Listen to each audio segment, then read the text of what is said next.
I sit here with sadness today to report to you that I'm incredibly disappointed in one of my all-time favorite fighters, my brother, Floyd Money Mayweather.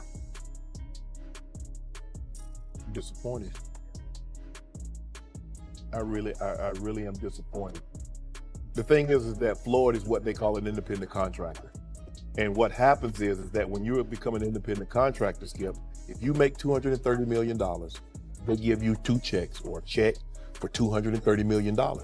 It is up to you to take out the deductions and make sure state, federal, and whatever else needs to be deducted is paid to the Internal Revenue Service. Floyd, you made $230, and I get it, Skip. I can just imagine getting a check for $230 million. Like, hold on, I ain't see Yeah, we don't want to talk about it.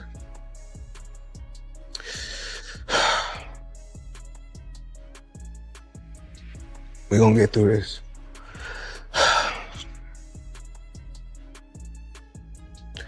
All right, now really picture this for a second. Floyd Mayweather, once treated like something untouchable, almost mythological. The gold standard. 50 wins, 0 losses, obscene wealth, and a public image engineered around total dominance, not just inside the ropes but in life itself. For years, that image felt bulletproof. But fast forward to now and that flawless surface is starting to fracture in ways that are hard to ignore. The cracks aren't subtle anymore. Tax issues stacking up. Real fighters quietly, then not so quietly, claiming they were never paid what they were promised. Shady crypto promotions that left everyday people holding losses while Floyd walked away smiling. And then there's the one detail that really doesn't sit right. A mysterious $42 million real estate purchase in New York that has a lot of people asking uncomfortable questions. The math feels off. The timing feels stranger. And suddenly, that once ironclad legacy doesn't feel so solid. Instead of the calm, calculated champion who controlled every narrative, Floyd is starting to look like someone scrambling to hold on to an image that's slipping through his fingers. Even the heavily promoted bout with Mike Tyson doesn't land the same way anymore.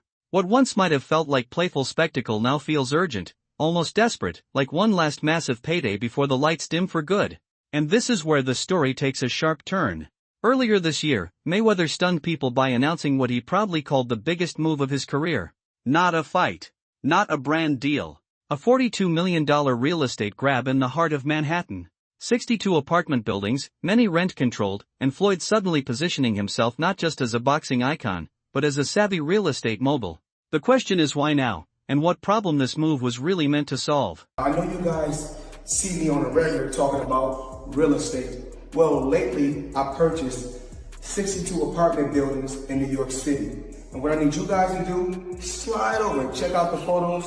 It's not all 62 buildings, it's a few buildings, but guess what? All the buildings belong to me. I don't have no partners. And all the retail down low on my buildings, But this is exactly where the story doesn't just wobble, it collapses in on itself. Hard. Because when people started looking past the headlines and into the paperwork, the kind that's public, mandatory, and impossible to fake, something disturbing surfaced. There was no record. Not a trace. No legal filing showing ownership of those properties ever moving into Floyd's name. Let that sit for a moment. Independent investigations, including deep dives by outlets like Business Insider, went line by line and found the same thing. None of the buildings Floyd publicly claimed were actually listed under him. Not directly. Not indirectly.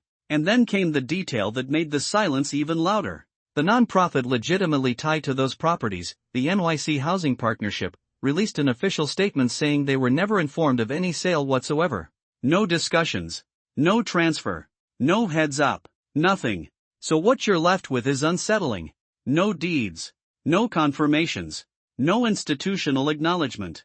Just a massive, attention-grabbing announcement that raced across the internet with nothing concrete holding it up. No receipts. No signatures. No verifiable trail. Just the image of ownership, carefully presented, but unsupported by reality. And that raises a far bigger question than whether the deal happened or not.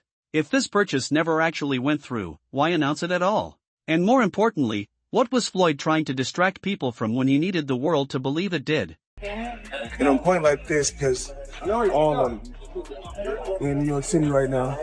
We're in Manhattan. That's what we do. Come on. You know what I'm doing?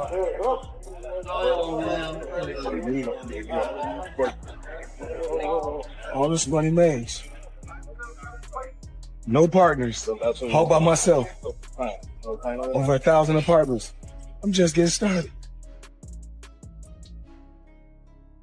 And somehow, against all odds, the situation manages to get even messier, crossing from suspicious into downright alarming. As legitimate questions stacked up and scrutiny intensified around this so-called deal, cracks started forming inside Mayweather's own camp.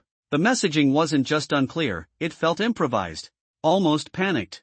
In a strange movement to quiet the noise, his real estate company rolled out what they framed as proof, presenting a man who claimed to be James McNair, a longtime business associate Floyd has allegedly worked with for years. On the surface, it was supposed to end the debate. Instead, it detonated it. Because there was one problem so obvious it couldn't be explained away. The voice didn't match. Not even close. Anyone familiar with McNair immediately noticed it. The tone was different. The cadence was wrong.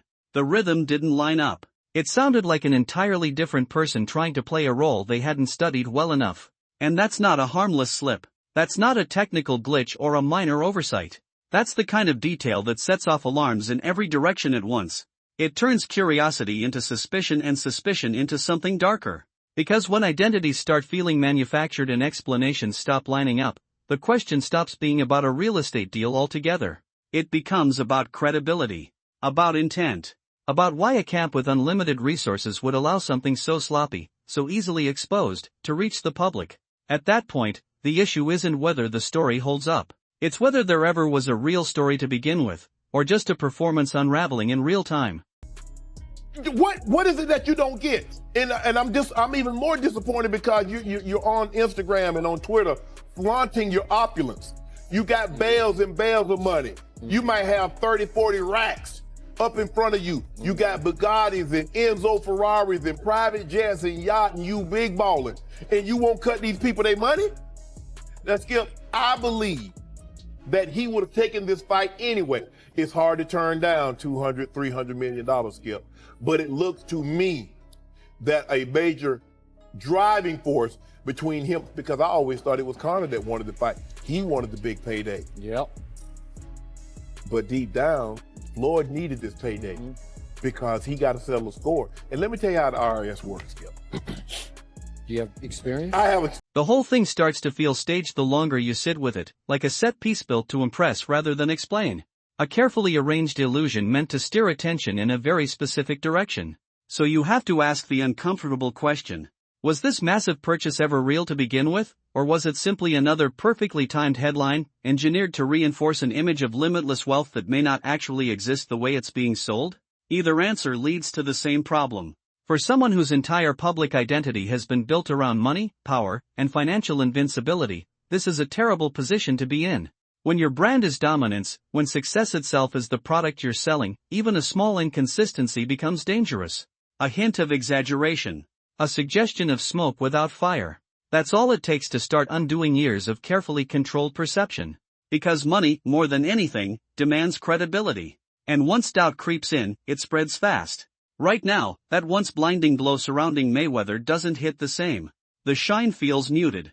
The confidence feels forced. What used to look like effortless excess now looks like something that needs to be proven, announced, defended. And that shift matters. Because whether this was intentional misdirection or just reckless posturing, the result is the same. People are questioning the very thing that was never supposed to be questioned.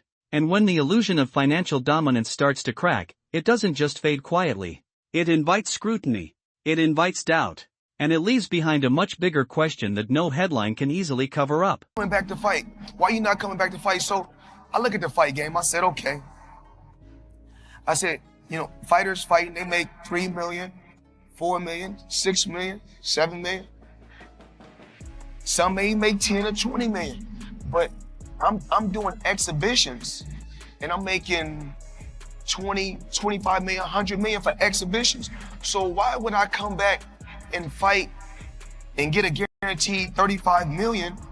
And the uncomfortable truth is this isn't unfamiliar ground for Floyd at all. Not even close. His money, his finances, the reality behind the flex, they've all been questioned before, and in very public ways.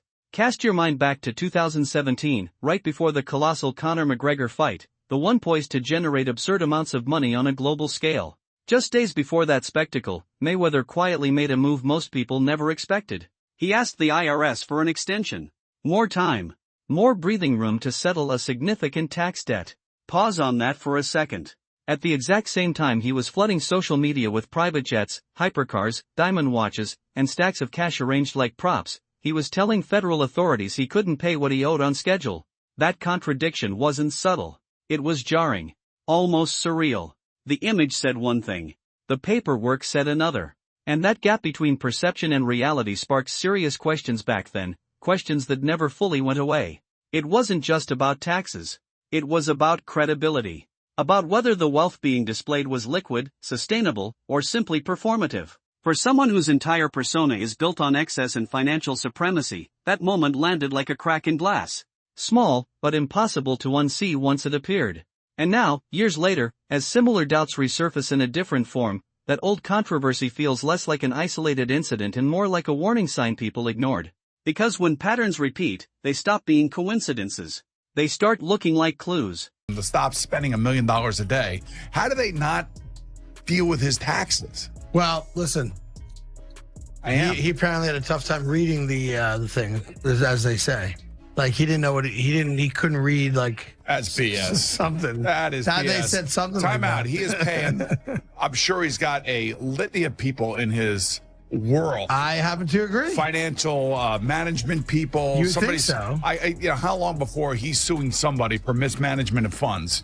Listen, you know that's happening. You'd certainly think so. By the way, they announced. I'll get your calls in a second. They did announce the pricing for Mayweather McGregor.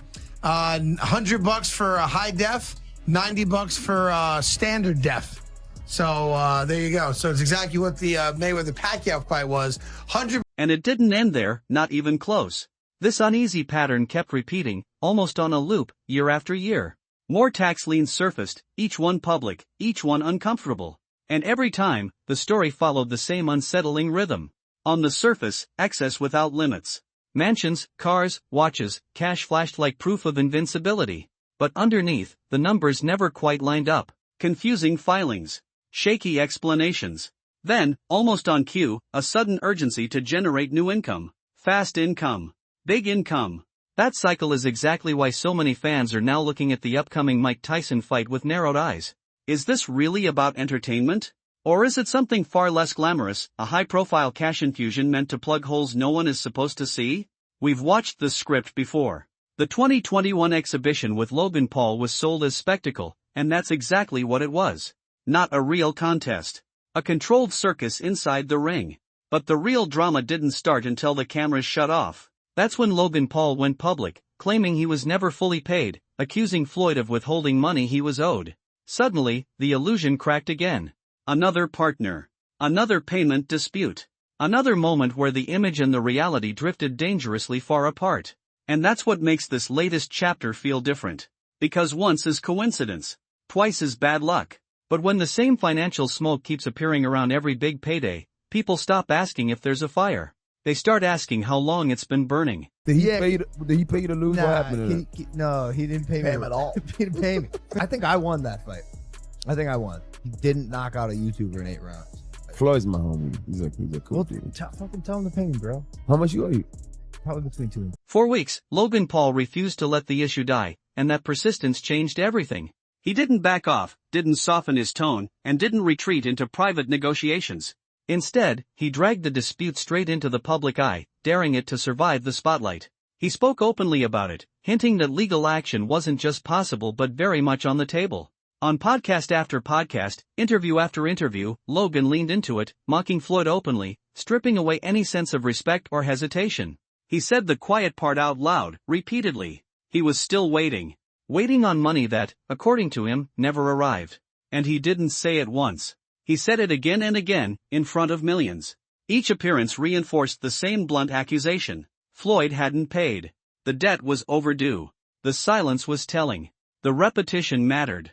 Coming from someone with Logan's reach, his audience, his ability to keep a story alive, the claim refused to fade. It lingered. It echoed.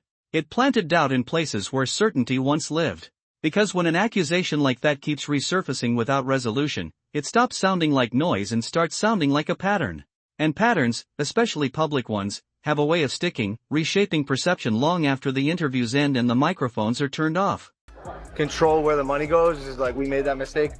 But, you know, it's Floyd Mayweather, so before we fought him, we kind of were willing to do whatever, and now after the fact, we're kind of shooting ourselves in the foot. Yeah. Because he's a scumbag. But now that we know that, and everyone else who fights Floyd should know that, like, don't let him control the money. Would you ever fight him again under any circumstances? No, he wanted to. He reached out. And, yeah. But, like, no? Yeah. What about double or nothing? Yeah. Double or nothing. Yeah, I already got nothing, bro. So. Can we get a photo? Sorry. It was fun though? Yeah, of course. So you're going to change the way you do business when it comes to boxing now? Yeah. Me and my brother. Thank you. Of course, yeah. I gotta go, y'all, but. Thank you so much. You had fun doing it though? Oh, yeah. Let that detail really sit with you for a moment, because it's hard to wrap your head around. The self-branded Money Mayweather, the same man who endlessly reminds the world that he makes hundreds of millions from a single pay-per-view night, somehow found himself at the center of a payment dispute with a YouTube personality. Not a prime rival. Not a dangerous opponent. But someone he faced in what was easily the least threatening, least punishing bout of his entire career. Think about the contrast. No real risk.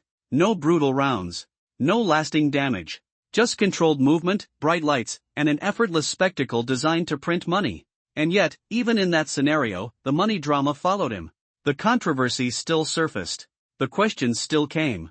That irony cuts deeper than people realize. Because when a fighter builds his entire identity around wealth, dominance, and financial supremacy, even a small crack becomes loud. This wasn't a war. It wasn't a legacy-defining night. It was easy work. And still, accusations of unpaid money refused to disappear. That contradiction tells a story no promotional headline ever could. It suggests that something beneath the surface isn't lining up the way it's supposed to. Because when the simplest transactions become complicated, when the cleanest fights leave behind the messiest questions, it forces people to reassess what they're really looking at. And the more you examine it, the clearer it becomes. The image says untouchable. The reality feels far more fragile. Motherfucker opens his glove and puts his hand over my mouth. Stop you breathing. So I couldn't breathe. I'd never seen this before. And opposite side of the ref. He knew where the ref was. He knew to cover my mouth. Straight up in the middle of the fight, I'm like, and I get up and I'm like, what the fuck? I just missed 2 breaths. Fact. Smart boxer, you know, that's the guy who's been to the ring before. He's smart. He knows his way in and out. No, I got paid. I got paid. Just not in full. Like, there's a couple million somehow that is just missing. Where did the money go? Floyd said he could afford a Jeff Bezos-sized jet from the money he made from that fight. I ain't got no fucking jet. What the fuck, dude? I'm missing a couple mil. We're gonna find it, bro. I'll see you in court. The art is happening. Just like, mark my words, we're coming for you, Floyd. Coming for you. When you start stiffing fighters in public, refusing to pay what you owe, and then get dragged into the spotlight by internet personalities with massive followings, something fundamental shifts. At that point, it stops mattering how perfect your record was or how many belts once wrapped around your waist. Undefeated numbers don't shield you from damage outside the ring. Because beyond boxing, there's a different scoreboard, one built on trust, credibility, and reputation. And that's where the real hits land. Legacy isn't only forged through clean victories and highlight reels. It's built quietly, over time, through reliability, through respect, through honoring commitments even when no cameras are rolling. When those promises start breaking, especially in front of millions, the fallout spreads fast. Every accusation sticks a little longer. Every unanswered claim chips away a little more. And suddenly, the conversation isn't about greatness anymore. It's about character. Right now, Floyd's carefully constructed image isn't being challenged from one direction. It's being questioned from all sides at once. Fighters, media, fans, influencers. Each angle applies pressure, each one exposing a different crack. And the more those cracks line up, the harder it becomes to dismiss them as noise.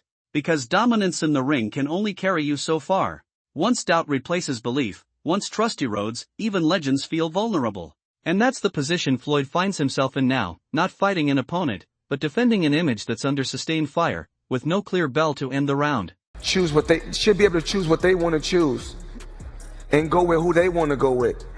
I think everybody should work together. And what I always did was I believed in myself before anybody else believed. And the controversies, astonishingly, don't stop at the ring or the high-stakes world of Manhattan real estate. Floyd has repeatedly attached his famously untouchable name to the turbulent, chaotic, and often dangerous world of cryptocurrency. He's become a figurehead for ventures like Centra and Ethereum Max, projects that on the surface promised innovation and wealth, but underneath left a wake of legal disputes, broken promises, and mounting allegations. Fans who put faith in his brand were left questioning everything, some claiming they were misled, others insisting they were outright scammed out of money they could hardly afford to lose. Each endorsement, each social media post, each public appearance tied to these ventures added fuel to the fire, spotlighting Floyd not for his skill in the ring, but for the chaos trailing behind his name. And it's not a minor stain. This isn't just bad PR. It's a full-blown public relations nightmare, replayed over and over, leaving credibility on the chopping block. Once again, the man who built his persona around untouchable mastery, precision, and control finds himself scrutinized from every angle, forced to defend not victories or technique, but trust itself. What was once admiration has turned to skepticism, fascination into wariness, and every announcement, every headline, now carries a shadow. Floyd's name, once synonymous with wealth, dominance, and perfection, now sits in a murky gray space where reputation, legality, and public opinion collide, creating questions that refuse to fade quietly into the background. What's going on? What's happening? Right. The SEC, that powerful watchdog of the financial world, had to step in, and they didn't do it lightly. They hit Floyd with significant fines for failing to disclose the payments he received for promoting these ICOs, initial coin offerings that were, at best, highly speculative and, at worst, downright questionable. Put simply, Floyd took large sums of money to actively push digital coins to the public, all while keeping the fact that he was being paid completely under wraps. No disclosure. No honesty. Just promotion cloaked in secrecy. That's not the behavior of someone acting with transparency or financial integrity. It's the kind of move that instantly raises eyebrows, not just in the investing world, but with anyone paying attention to credibility. And it does more than that, it chips away at an image that once seemed untouchable. The invincible, flawless Money Mayweather persona suddenly looks far more fragile. Each revelation, each fine, each public reprimand, feeds into a growing narrative that perhaps the man who once controlled every story about himself, who built a brand on perfection inside and outside the ring, is now navigating a world where that control is slipping. Public faith, once nearly automatic, now has cracks appearing. And with every headline, every investigation, that untouchable aura continues to fade, leaving behind questions about character, judgment, and whether the champion's image was ever as unassailable as it appeared. DJ Khaled, hilarious, and Floyd Mayweather. Yeah. And he posted on his Instagram him taking this what do you call it? The Centra card? Centra card. The Centra card. And going and purchasing something with his Bitcoin at a store. Yeah.